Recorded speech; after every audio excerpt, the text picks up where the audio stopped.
अस्सलाम वालेकुम जी, welcome back to my channel. तो आज मेरे किचन में बन रहा है जी गोभी गोश्त। तो इसके लिए सबसे पहले हम गोभी बना लेते हैं। यहाँ पे मैंने एक गोभी का फूल लिया है, ये तकरीबन 1 kg का फूल था। तो इसके डंठल वगैरह सारे मैंने उतार दिए हैं।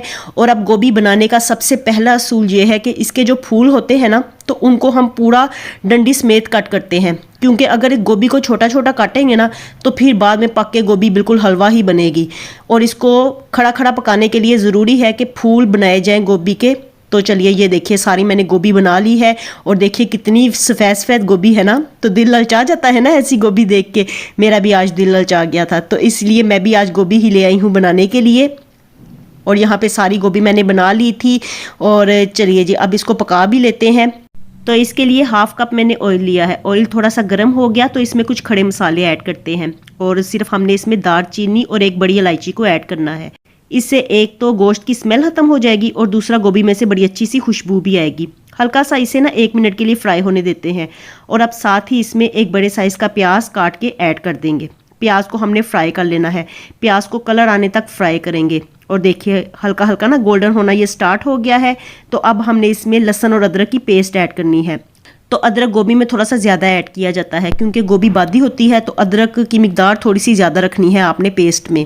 1 से 2 मिनट लो फ्लेम पे हम लहसुन अदरक की पेस्ट को फ्राई कर लेंगे। इसको कलर नहीं दिलवाना हमने पेस्ट को, बस हल्का सा ना हमने इसको फ्राई करना है लो फ्लेम पे। और अब साथ ही 2 टमाटरों की पेस्ट बना के तो मैंने ऐड कर दी है। आप चाहें टमाटर काट के भी ऐड कर लीजिए। मेरे पास टमाटर फ्रीज़ किए हुए पड़े होते हैं, तो इसलिए मैंने पेस्ट बना के ऐड कर दी है। चलिए अब इसको ढक्कन लगा देते हैं, थोड़ी देर के लिए मसाला गल जाए, प्याज गल जाए, फिर इसमें हम बेसिक मसाले ऐड करेंगे। और देखिए जी कितना ज़बरदस्त मसाला तैयार हो गया है। तो अब इसमें बेसिक मसाले ऐड करते हैं। 1 टीस्पून नमक, 1 टीस्पून पिसी हुई लाल मिर्च, 1/2 टीस्पून हल्दी, 1 टीस्पून पिसा हुआ सूखा धनिया और 1 टीस्पून ही हम इसमें कुटी हुई लाल मिर्च को ऐड करेंगे। साथ ही हमने इसमें 4 से 5 हरी मिर्चों को चॉप करके भी ऐड कर देना है। इनकी पेस्ट बना के चाहे ऐड कर दीजिए हरी मिर्चों की, या चॉप करके ऐड कर दीजिए। और हरी मिर्चों का फ्लेवर ना गोभी में बड़ा ज़बरदस्त लगता है, तो इसलिए बेहतर यही होता है कि जब आप लहसुन अदरक की पेस्ट बना रहे हो ना, उसमें 4-5 हरी मिर्चें भी पीस लीजिए, तो फ्लेवर बड़ा ही ज़बरदस्त बनेगा। और चलिए जी मसाले की भुनाई कर लेते हैं। 3 से 4 मिनट मसाले को अच्छे से भून लेंगे। और अब साथ ही इसमें गोश्त भी ऐड कर देना है। गोश्त को भी हम फ्राई कर लेंगे, अच्छी तरह से भून लेंगे जब तक कि इसका कलर ना चेंज हो जाए। और जैसे ही गोश्त का कलर चेंज होगा तो अब इसमें हमने गोभी को ऐड कर देना है। अच्छे से मिक्स करेंगे। और अभी ना गोभी के फूल साबुत साबुत हैं, तो इसलिए अच्छे से मिक्स नहीं हो रहा।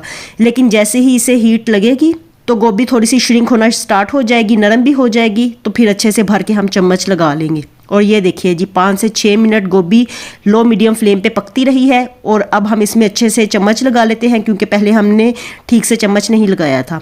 तो देखिए जी अब गोभी नरम होना भी स्टार्ट हो गई है। गोभी को नरम होने में कोई ज़्यादा टाइम नहीं लगता है, तकरीबन 10 मिनट अगर आप इसको लो मीडियम फ्लेम पे पकने देंगे ना, इसमें पानी बिल्कुल ऐड नहीं करना, क्योंकि गोभी में खुद भी बड़ा ज़्यादा पानी होता है। जब हम इसको धोते हैं ना तो इसमें काफ़ी ज़्यादा पानी रह जाता है, इसलिए गोभी पकाते हुए आपने कभी भी पानी ऐड नहीं करना, बस इसको ना लो मीडियम फ्लेम पे आपने पकाना है। और देखिए जी 10 मिनट में ही हमारी मज़ेदार सी गोभी बिल्कुल दम वाली आंच पे तैयार हो गई है। और देखिए कितनी ज़बरदस्त बनी है ना, बिल्कुल खिली खिली। तो अब हम इसमें लास्ट में ऐड करेंगे जी ढेर सारा कटा हुआ हरा धनिया। और साथ में 1 टीस्पून भर के हम इसमें गरम मसाला भी ऐड करेंगे। तो गरम मसाला इसमें लाजमी जाता है, और 1 टीस्पून ही भर के ऐड कीजिए, ताकि गोभी में से मज़ेदार सी खुशबू आने लगे। और लीजिए जी गोभी हमारी मज़ेदार सी माशाल्लाह माशाल्लाह तैयार हो गई है। और अल्हम्दुलिल्लाह इतनी शानदार बनी है ना कि क्या ही बताऊँ आपको। रेसिपी बड़ी इजी है, लेकिन अगर आप इसे ट्राई करेंगे ना तो यकीन जानिए आपको बहुत ही ज़्यादा मज़ा आने वाला है। रेसिपी ट्राई करके मेरे साथ फीडबैक शेयर कीजिएगा। थोड़ी सी भी रेसिपी पसंद आए वीडियो को लाइक, चैनल को सब्सक्राइब कीजिएगा। मुझे दीजिए इजाज़त, मिलती हूँ दोबारा। अल्लाह हाफिज़ एंड टेक केयर।